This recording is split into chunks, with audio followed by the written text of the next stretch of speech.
IMF backs CBN on cryptocurrency suspension, says 34% debt to GDP ratio.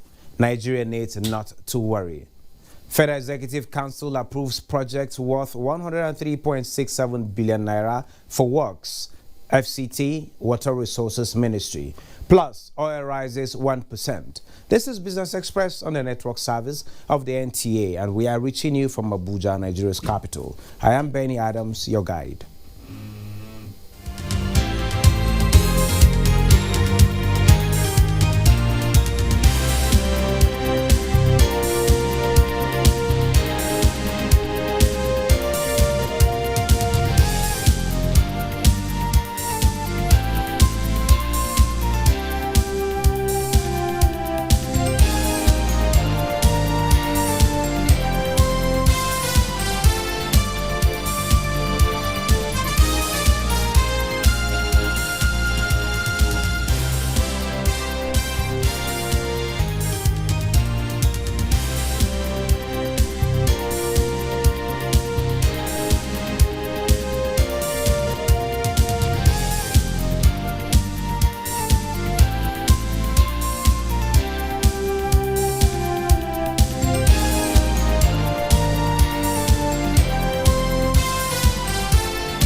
Good to have you join us at this particular time. I will start with the story that the Federal Executive Council has approved more than 60 billion naira for the construction, rehabilitation and completion of critical roads and infrastructure in the Federal Capital Territory and other parts of the country for enhanced socio-economic development. Works and Housing Minister Babatunde Fashola and his FCT counterpart Mohamed Musa Bello announced this while briefing journalists after the council's meeting. Out of the 30 billion naira approved for roads in the FCT, 3.4 billion naira is to open up sections and research districts of Abuja, while 1.8 billion naira is for construction at Kagini. Funds have also been approved for water supply. Kagini is a community just by the Kubwa Expressway, and that access road is to link the station with the Kubwa Expressway so that commuters coming into the city from that northern flank can use the facilities of the station to use the Abuja light rail into the city.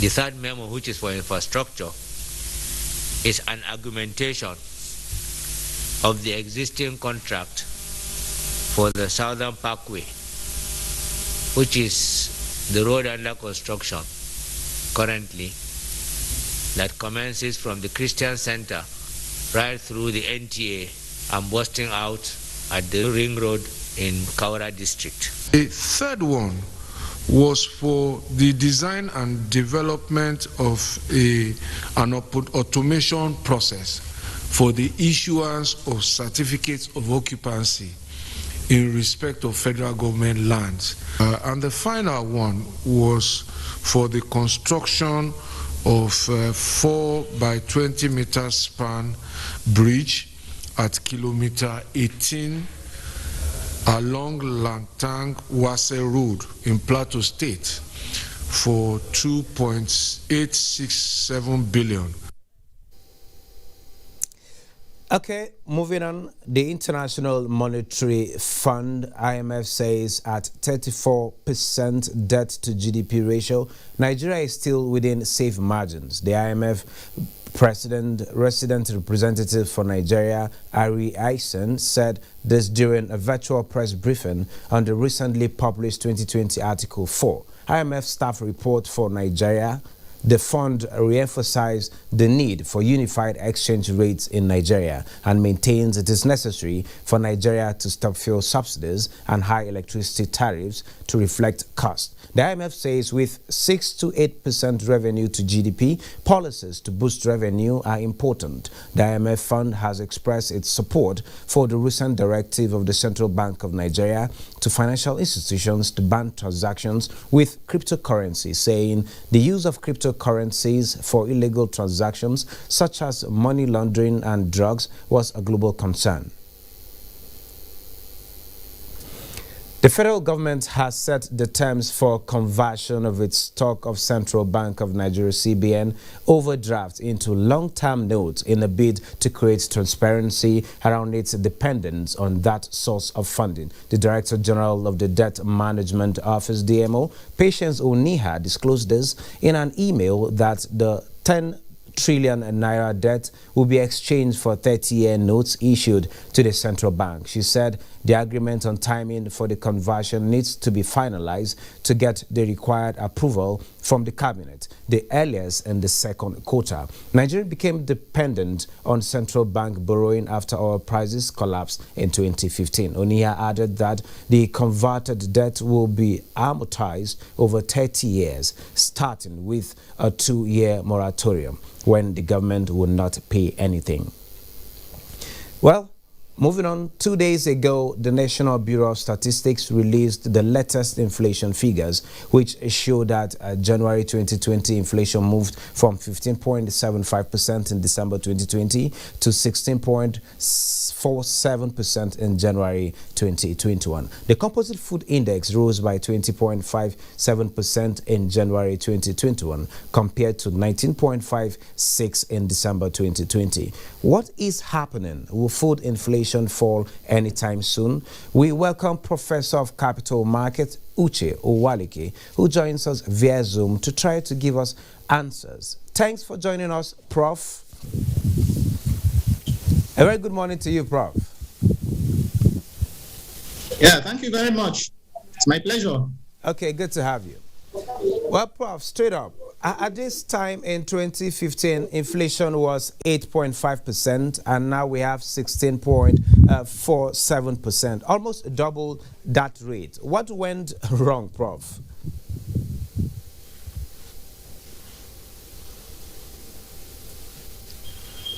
Yes, it's really a worrisome issue. Worrisome in the sense that we have an economy that is not only battling the issue of rising prices, but also battling the issue of output contraction. In other climes, what you find happening is output is contracting, and inflation rate is also going down. In the US, for example, the issue is even how to drive up inflation to meet the target of the Federal Reserve, which is 2%. In South Africa, too, inflation is a little on the low side at about 5%. But in Nigeria, it's the reverse. We have economic recession, and at the same time, inflation is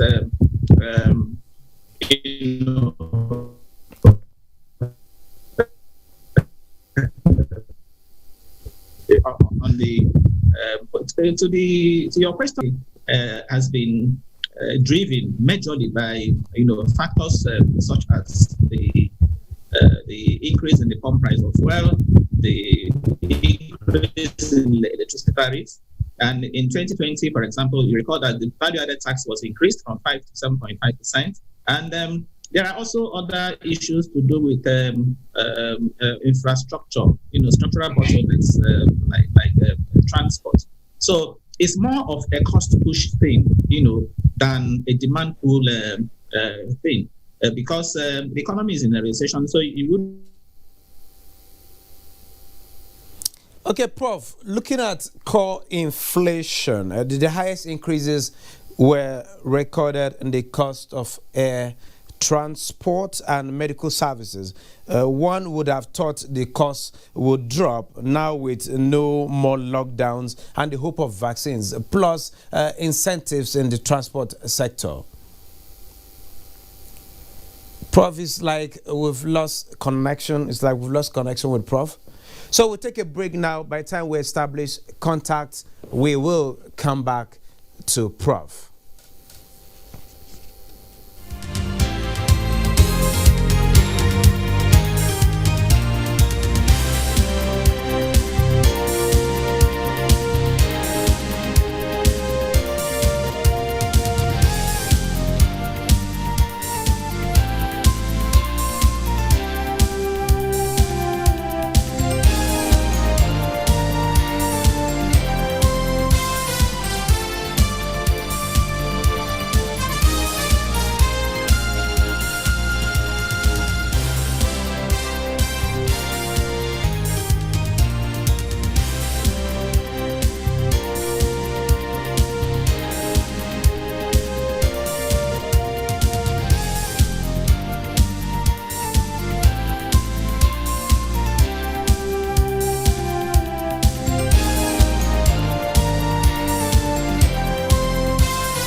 Well, moving on our Surviving COVID-19 series today, we bring you a story of a young job seeker who turned an employer of labor amid a ravaging pandemic. She is Rebecca Agwai.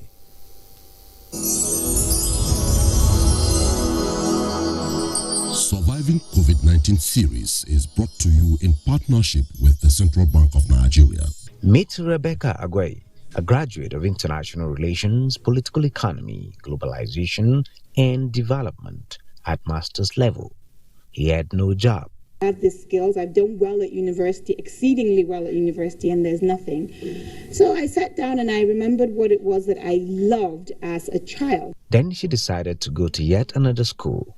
Luckily enough, I wrote a book called How a Congress of Baboons Made a General. And from the sale of that book, I was able to get enough money to go to fashion school. Just as she got out of school, COVID-19 came in. But with mentoring and determination to thrive beyond the pandemic, the idea of not just having a fashion brand, but also an institution or an institute was born. With a lot of people in the fashion business, Rebecca decided on value addition by spicing her trade with beauty artistry, photography, illustration, and event management, which she achieved through partnership. There are too many of us and too few job openings, so we have to start empowering ourselves. While looking to expand someday, Rebecca shares her secret for staying afloat in the pandemic. You've got a budget, you have to try as much as possible to work within that budget. And then what we also do is that it's not everything within business. It's all about networking and forming synergies and partnerships. So sometimes the services that you're rendering to somebody or the service that someone is rendering to you is not necessarily cash-based. It could be favor-based. We've had a lot of referrals from starting off with friends and family members, and it has actually started to expand and grow beyond just that small core of people that we started with. What you're wearing, Yes. is it part of your product? Yes, it is. This is part of our product. These are part of the designs. This is what I designed this, and we made it right here in Abuja. And as she succeeds, she believes in holding hands and flying together. This is demonstrated in her passion for youth empowerment, expressed in free of charge training for youth and women. Surviving COVID-19 series is brought to you in partnership with the Central Bank of Nigeria.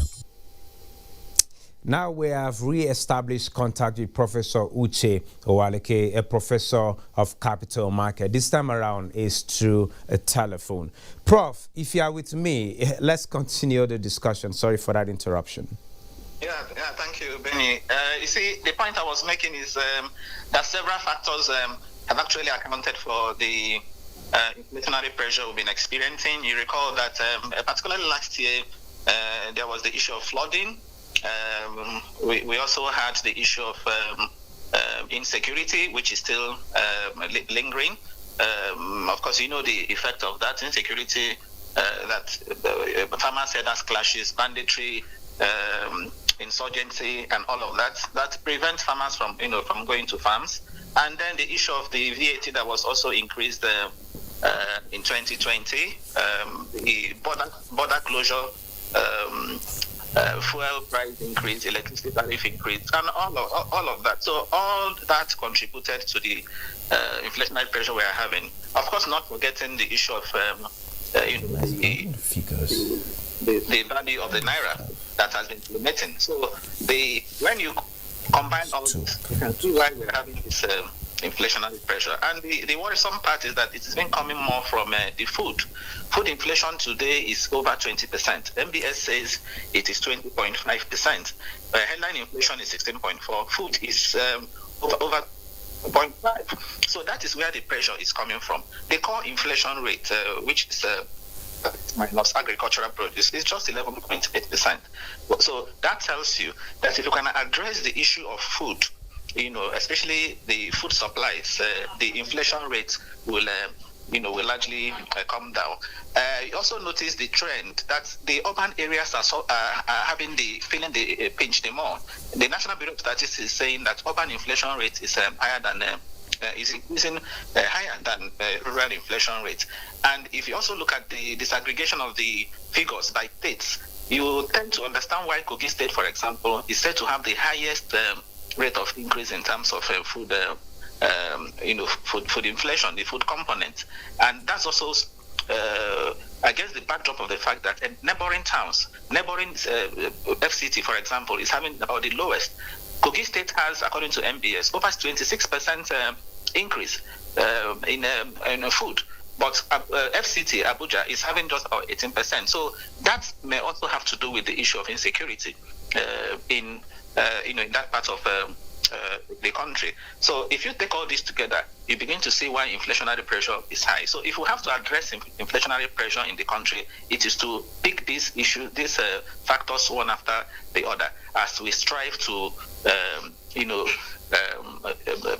stimulate the economy, as we strive to reflate the economy and get the economy out of recession. It's also important that we also tackle the issue of inflation at the same time.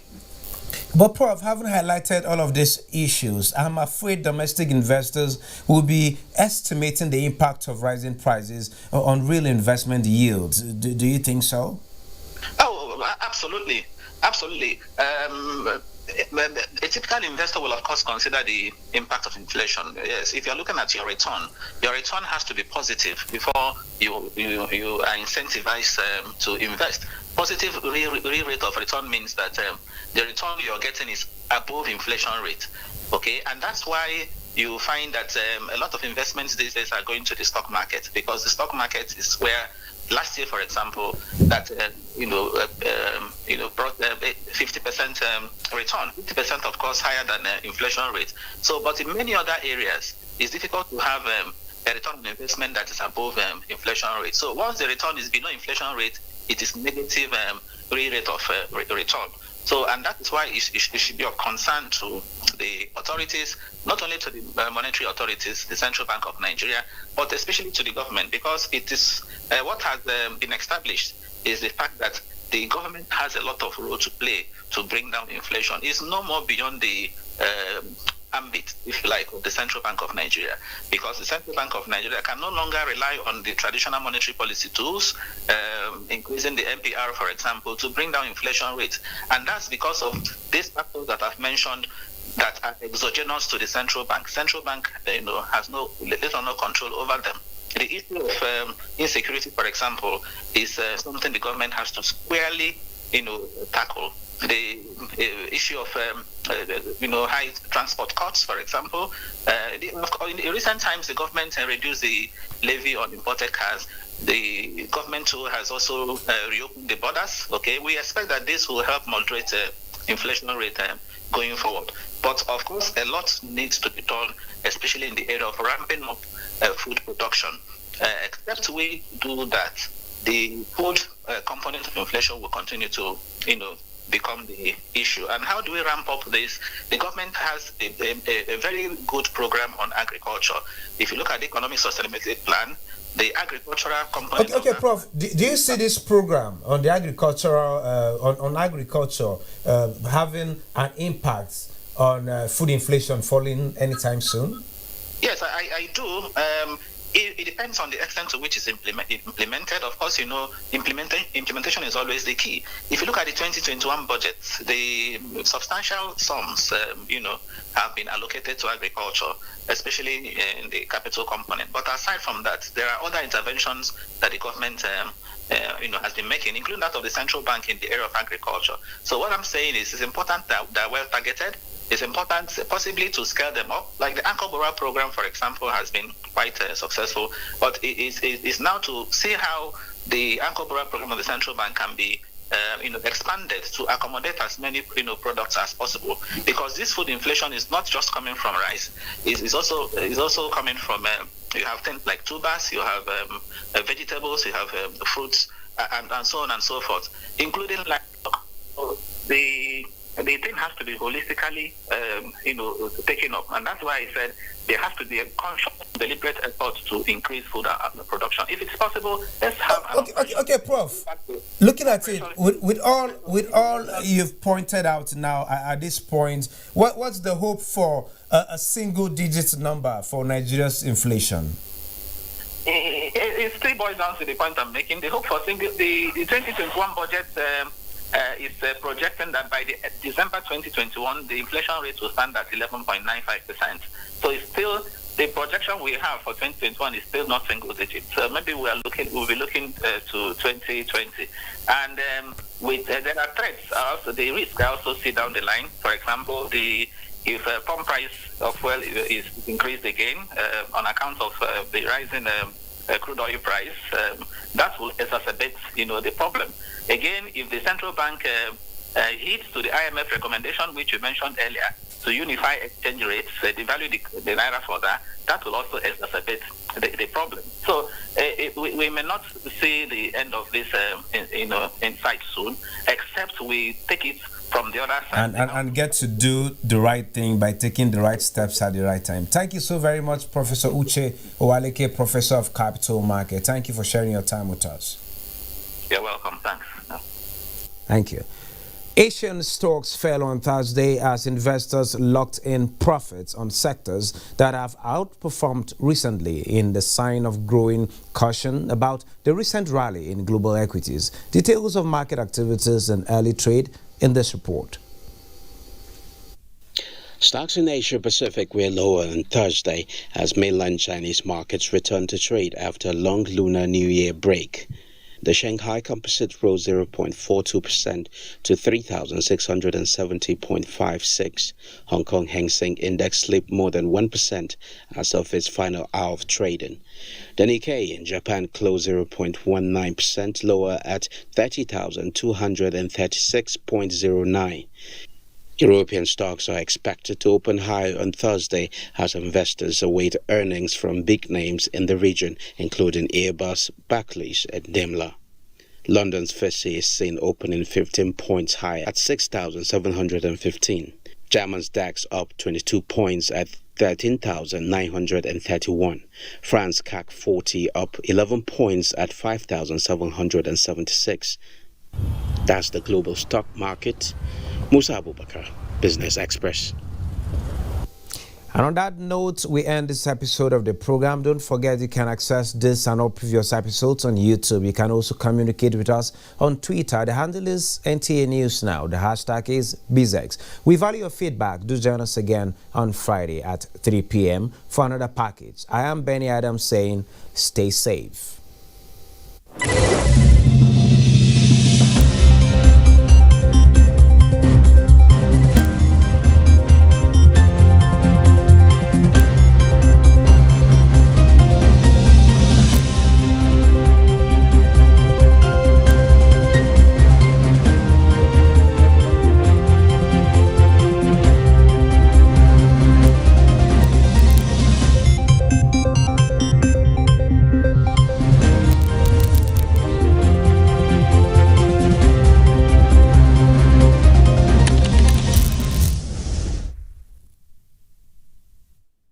You can follow us on all our social media platforms: Facebook at NTA Network News, Instagram at NTA Network, Twitter at NTA News Now, YouTube at NTA News Online. Or visit www.nta.ng. For live streaming, visit www.nta.ng/live. Now, you can stay updated on the go, be it on your TV, iPhone, laptop, or iPad, or download the NTA mobile application from your Play Store or App Store. NTA, you can beat the rich.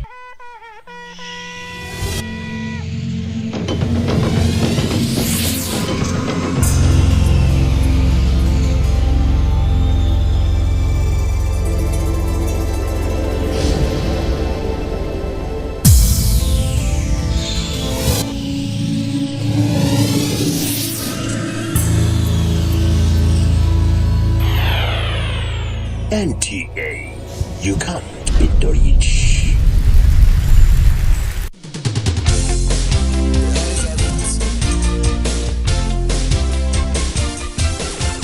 NTA Parliament is a dedicated 24-hour channel that broadcasts the activities of the Nigerian Senate, Federal House of Representatives, and all the 36 state houses of assembly.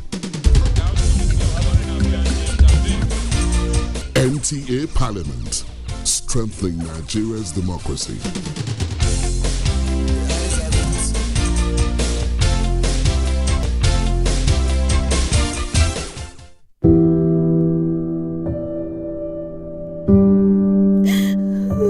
She cries. She cries in anguish and in pain. She bears the scourge of her grief. She toils in vain for justice and succumbs to silence. He gloats over his malady. Like a beast, he pounces with no remorse. Her cry means nothing. Her pain feeds her shame. Like an orphan, she's left to grieve in solitude. But no more will she cry in vain. Her adversaries will henceforth bear the brunt of their cruelty. Rape is evil. Rape is a plague, a pandemic of monumental consequences. We must unite and kick it out of our society. Connect with NTA and stand against rape and rapists. This message is brought to you by the Nigerian Television Authority, NTA.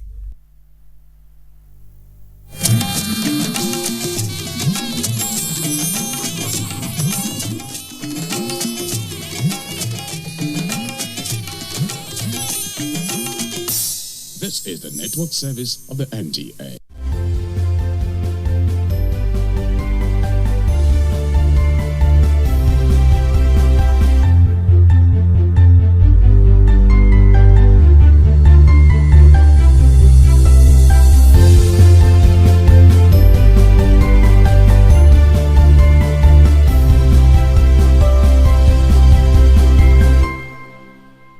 Hello and welcome to Agenda 2030. I am Toyin Nkamiang John.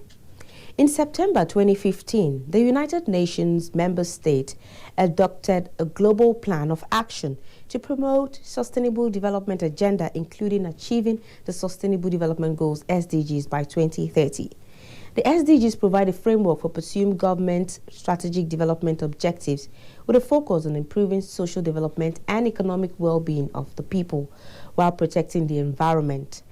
On Agenda 2030 today, we will be bringing to you interesting reports from the laudable efforts of the Nigerian government to bridge the inequality gaps and ameliorate the plight of people living with disabilities in the overall quest towards attaining the SDGs in Nigeria. To stay with us.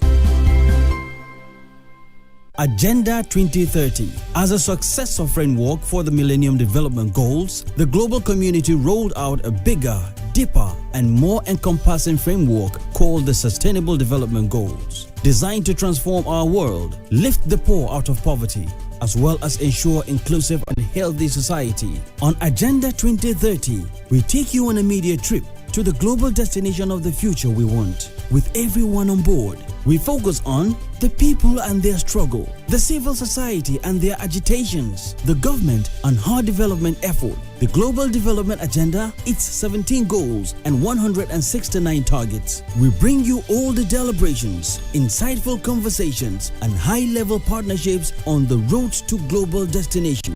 Agenda 2030, showing on this channel. Agenda 2030, leaving no one behind.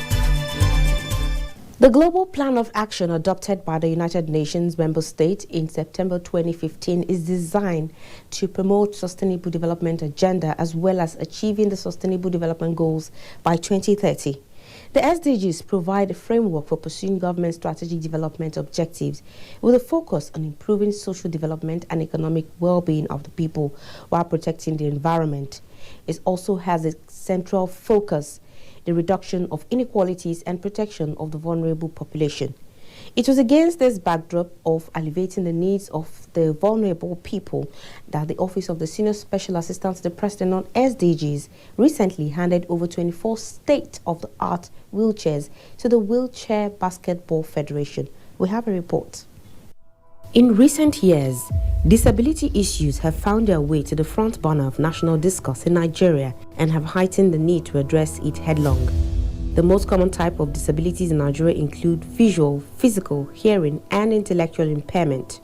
According to the World Disability Report of 2011 by the World Health Organization, about 15% of the population of Nigeria, or at least 25 million people, have a disability, while many of them face a number of human rights abuses, including stigma, discrimination, violence, and lack of access to healthcare, housing, and education. Though Section 42 of the 1999 Constitution provides for the right to freedom from discrimination based on ethnic groups, place of origin, sex, religion, or political opinion, it, however, does not make any reference to persons with disabilities and their rights. The Buhari administration has, however, been taking strategic steps to address this challenge. On January 23, Nigeria's President, Muhammadu Buhari, signed into law the Discrimination Against Persons with Disabilities Prohibition Act of 2018, following years of relentless advocacy by disability rights groups and activists. The Discrimination Against Persons with Disabilities Prohibition Act of 2018 is therefore the primary law which addresses this issue. The law prohibits discrimination on the basis of disability and imposes sanctions, including fines and prison sentences, on those who contravene it. The Discrimination Against Persons with Disabilities Prohibition Act of 2018 also stipulates a 5-year transitional period for modifying public buildings, structures, and automobiles to make them accessible and usable for people with disabilities. The response by the President Muhammadu Buhari's administration is in line with the framework of the Sustainable Development Goals, which reckons that though social protection has been significantly extended globally, yet persons with disabilities are more likely to be susceptible to deprivation and are also up to 5 times more likely than average to incur catastrophic health expenditures. The global goal stipulates and enjoins leaders in Goal 10, Target 2 by 2030 to empower and promote the social, economic, and political inclusion of all, irrespective of age, sex, disability, race, ethnicity, origin, religion, or economic or other status. As the global community glides towards the target date, the Nigerian government is intensifying efforts towards its attainment. In one of such efforts recently, the Office of the Senior Special Assistant to the President on SDGs handed over 24 state-of-the-art wheelchairs to the wheelchair basketball team in support of their sporting activities. The presentation, according to the Senior Special Assistant to the President on Sustainable Development Goals, Princess Adejoke Orilokwe Adefulure, who was represented by her media assistant at the handing over, said is premised on the spirit of the SDGs, which seeks to bridge all inequality gaps while lifting the vulnerable out of poverty. The office is committed to giving you all the support that you need. This is a starting point, and by the grace of God, the office will do more. So goal 10 of the SDGs did talk about for us to bridge the gap between gender, status, class, and all forms of inequality. And that is one of the things that we are doing today, to ensure that inequality in our system is reduced. We also believe that as you continue to do what you are doing with the sporting activities that you are embarking on, you will be able to fend for yourself. And by so doing, you would have moved yourself out of poverty. Leadership and recipients of the Nigerian Wheelchair Basketball Federation expressed gratitude to President Muhammadu Buhari and Princess Orilokwe Adefulure for the kind gesture.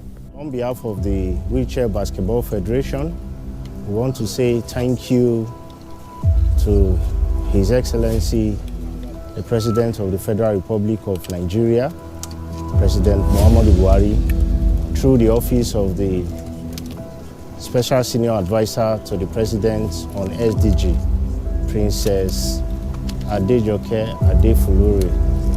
We want to say thank you for what you have done for the athletes with ability, because we don't call them athletes with disability. We want to thank you for the wheelchairs you have provided. I want to use this opportunity to specifically thank the federal government through the office of the Special Assistant to the President on SDGs, Her Excellency Princess Adejoke Adefulure, for this laudable program. We appreciate you. I want to thank you very much, Princess Orilokwe Adefulure. In fact, it is disrespected.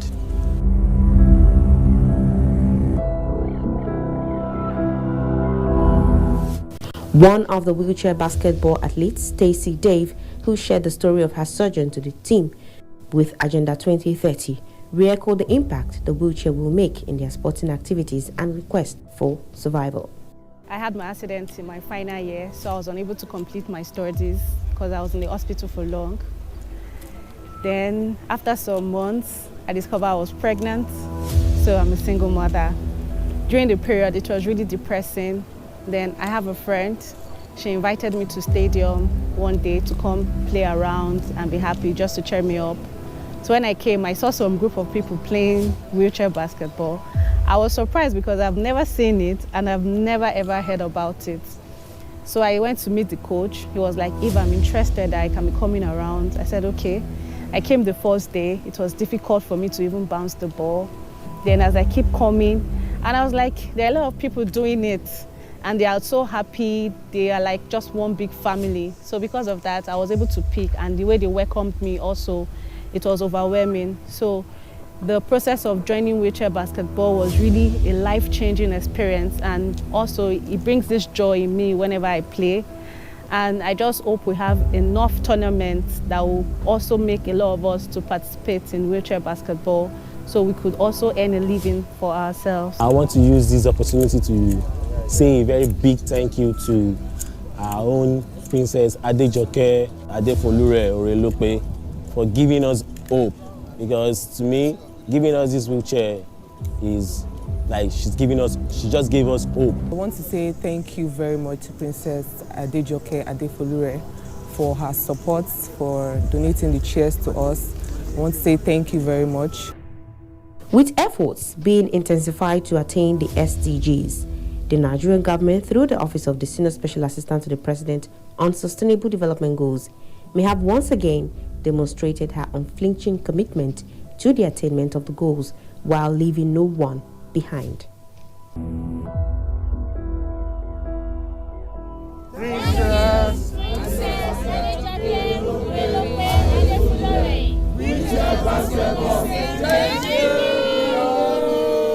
As the issue of disabilities continue to receive attention, Agenda 2030 team recently spoke to the chairman of the Federal Civil Service Staff with Disabilities Cooperatives, Alhaji Ilyasu Abdurrauf Olariwaju, who gave an insight into how the cooperative has been able to effect the needed impact on people living with disabilities in Nigeria, with support from the administration of President Muhammadu Buhari. Take a listen. Thank you very much, Toyin. And I have with me here the chairman of the Federal Civil Service Staffs with Disabilities in the person of Alhaji Ilyasu Abdurrauf Olariwaju. Thank you very much on being on Agenda 2030 today. Thank you. You're welcome. Yeah.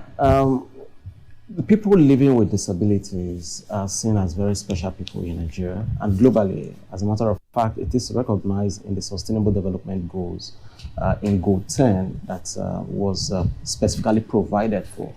What would you say it is like as a civil servant or a civil service staff living with disability in Nigeria? Thank you very much. The history of persons living with disability, I can say it has been from one generation to other. And Nigeria being one of the country that made up United Nations, there's a global arrangement to allow persons living with disability to access facilities. And that brought the issue of disability inclusive in all aspects of life, in accordance with the United Nations Convention on the Right of Persons Living with Disability. You should not be surprised if you see state governments and others.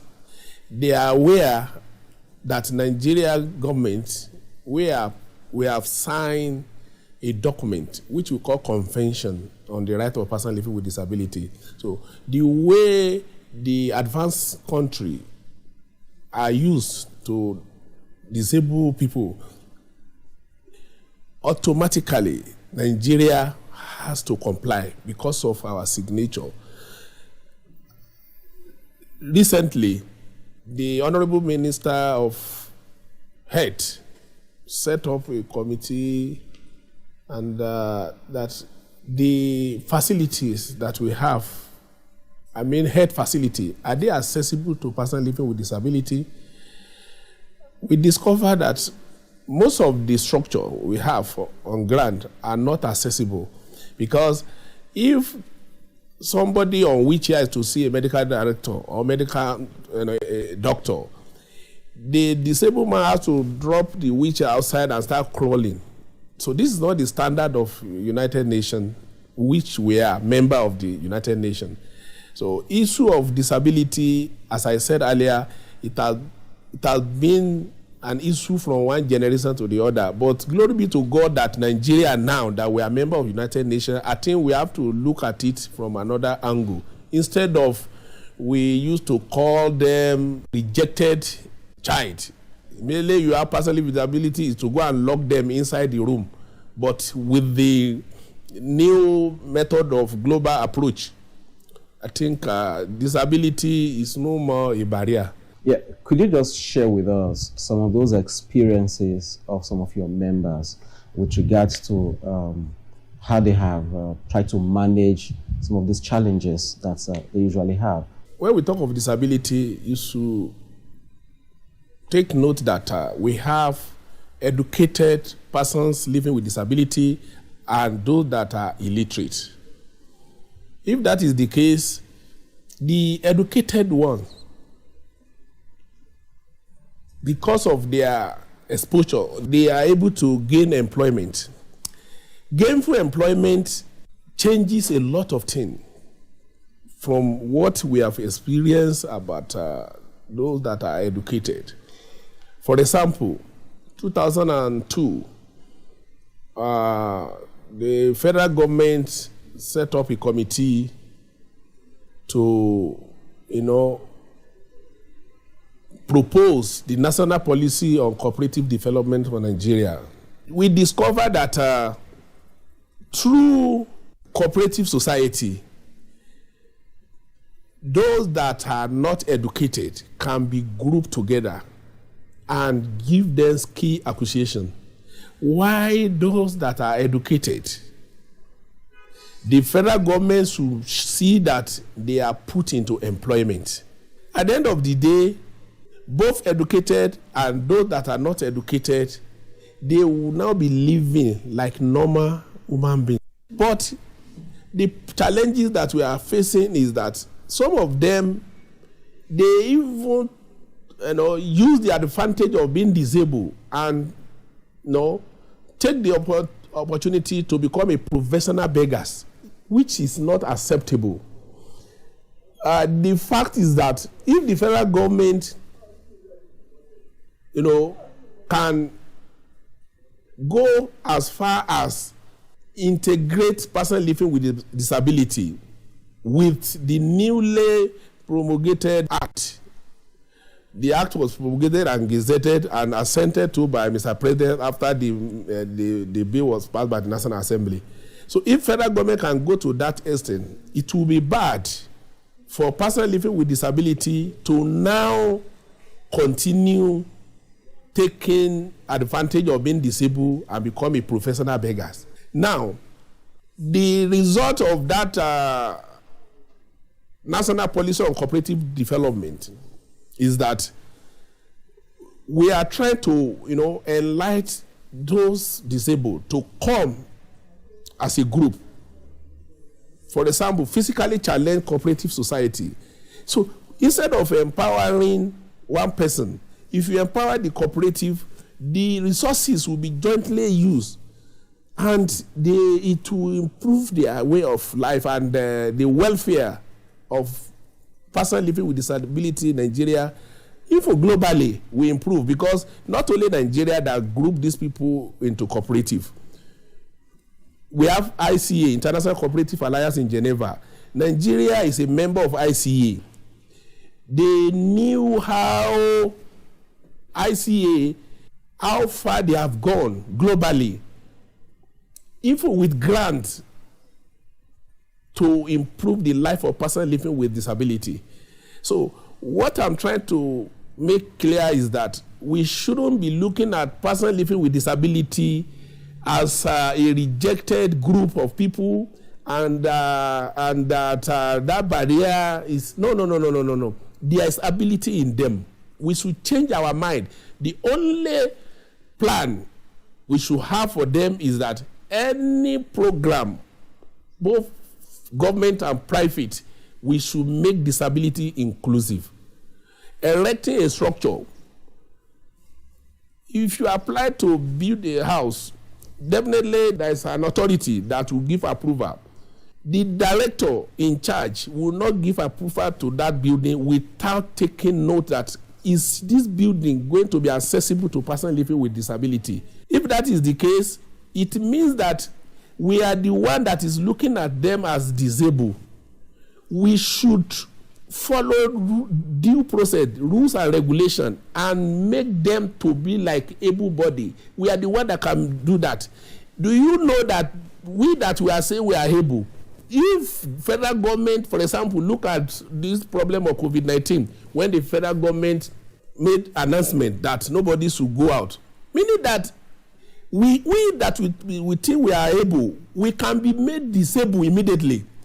As far as a certain facility, you are deprived of certain facility, you are already disabled.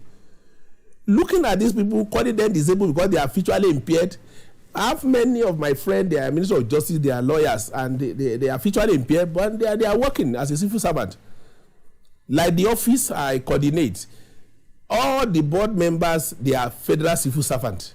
And if you look at the number of disabled that are in government employment now, in fact, you will study that Nigeria we have achieved. In Africa, I've never seen a country that has the person living with disability employment like what we have in Nigeria.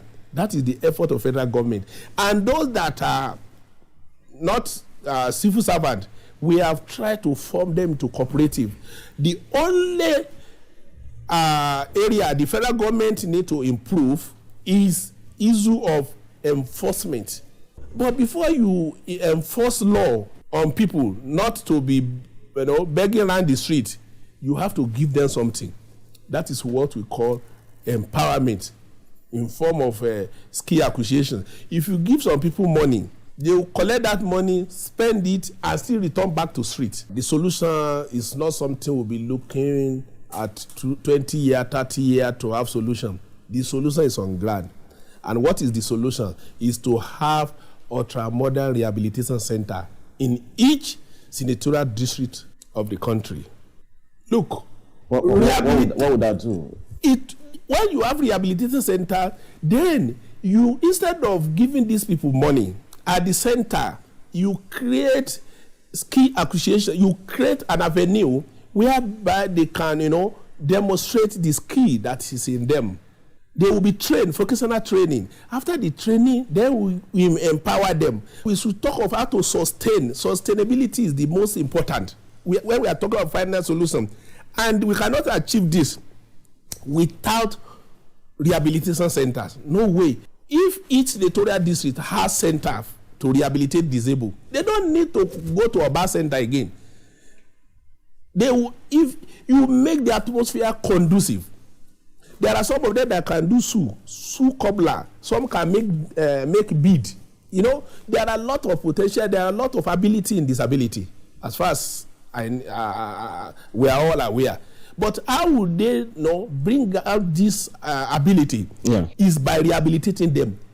Not only rehabilitating them individually, there must be a center for them. And that is what we're already doing. You've already started doing that, isn't it? We have started. You've started that? Yes. To what extent would you say you have the cooperation of the federal government support?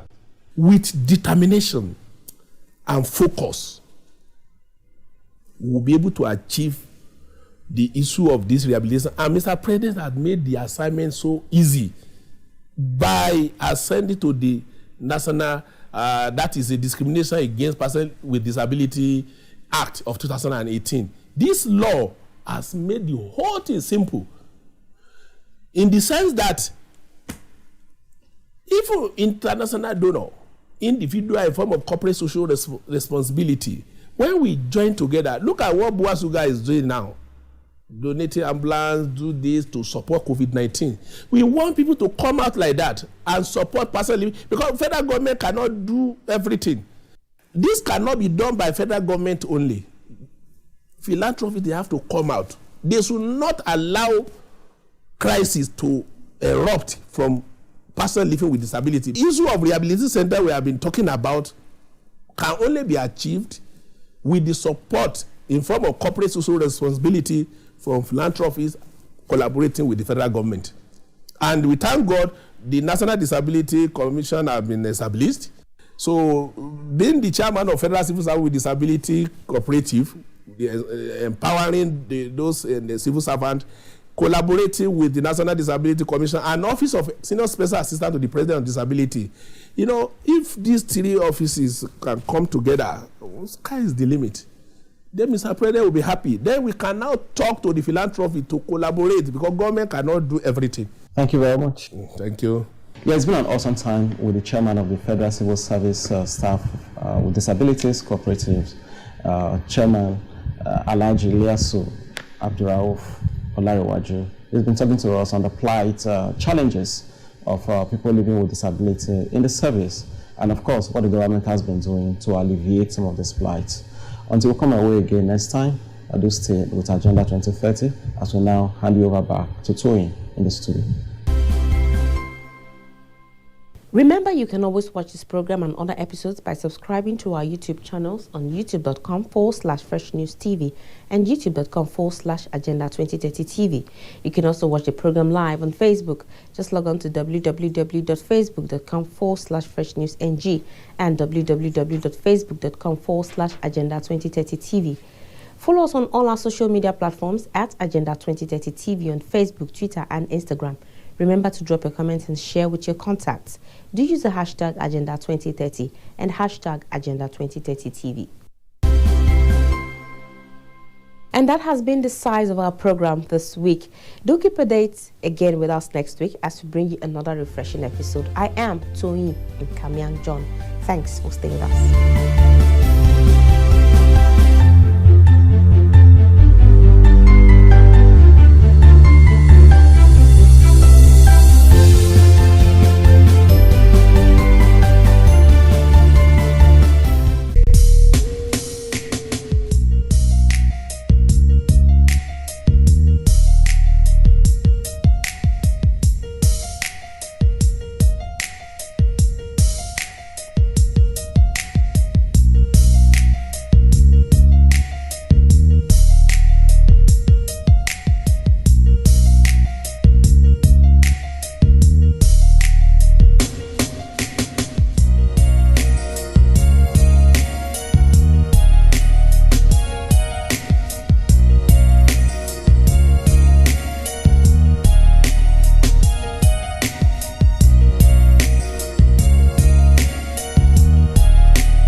There is an epidemic affecting individuals in every community, regardless of age, economic status, gender, race, religion, or nationality.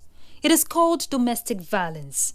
It can take a number of forms, including physical, verbal, emotional, economic, religious, or sexual abuse.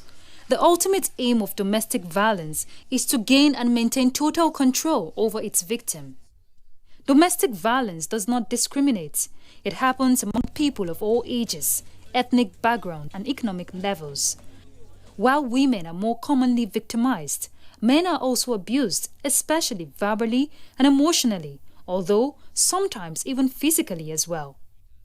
Unfortunately, domestic violence is among the most underreported crimes worldwide for both men and women. An abuser doesn't play fair. He or she uses fear, guilt, shame, and intimidation to wear down his or her victims and keep them perpetually under his or her control. Abusers may often seem wonderful and perfect initially, but gradually become more aggressive and controlling as the relationship continues. Here are some signs of abusive tendencies: showing jealousy of the victim's family and friends, accusing victim of cheating, controlling who the victim sees, where they go, or what they do, preventing the victim from making his or her own decision, intimidating the victim with guns, knives, or other weapons. Noticing and acknowledging the signs of an abusive relationship is the first step to ending it. Therefore, abusive behavior is never acceptable, whether it is coming from a man or a woman, a teenager or an older adult. We all deserve to be valued, respected, and safe.